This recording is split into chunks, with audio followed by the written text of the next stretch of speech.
učíte třeba na první lekci nebo za hodinu a potom člověk vlastně přejde těžším a to jsou zastavení. Stejně tak je to zastavení na špičce, zastavení na vnitřní straně boty, na vnější straně boty a potom je to těžší, které se nazývá flipper, což je vlastně inside, akorát za tou stojnou nohou, na které člověk udržuje balans.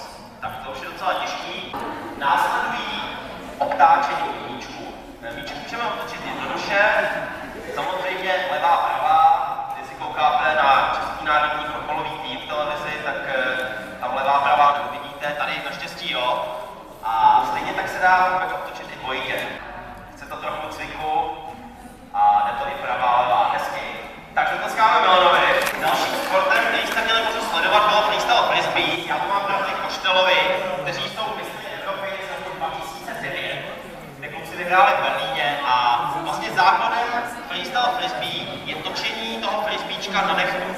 Že vlastně se to nadhodí nějakým roztočením a potom vlastně tím nechtem udržuje balans a tomu vlastně umožňuje, dá se to provazovat za zády, okolo těla, pod nohou, za hlavou, přeskakovat to obouma nohama, třeba když nechcete k zubaři, tak si zbrousit zuby frisbeečkem taky a další možné. Samozřejmě, když kluci jsou dva, můžou si frisbeečka i provazovat, od toho je to freestyle, že vlastně představivosti se mezi nekladou, můžete dělat cokoliv vás napadne. Můj oblíbený trik se nazývá scarecrow, já bych ho chtěl vidět. To je super. Hezký díky kluci. Dál tu máme dva mistry Evropy v joju. Jejím Vašek udělal v šiltovce a Robert Kučera bez šiltovky.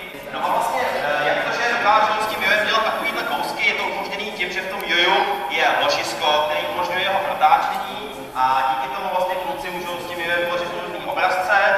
Já bych chtěl vidět třeba bikiny. Dobrý, tak Vašek nám ukáže bikiny. Hezky. No, jsem trošku mladavý, že jsem denně se nestihla, tak špagety nepřišli bod. Jasně. A kluci, když třeba jdete na procházku se psem, nevolíte jich walk the dog, tak jak to vypadá?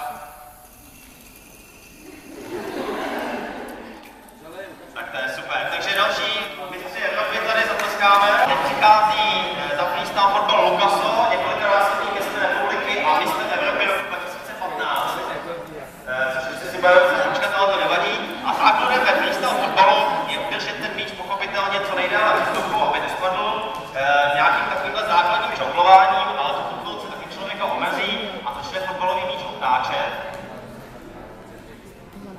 Stejně tak v obou směrech jako levá a pravá. Hezky. A potom další kategorii ve freestyle fotbalu jsou triky pomocí hlavy.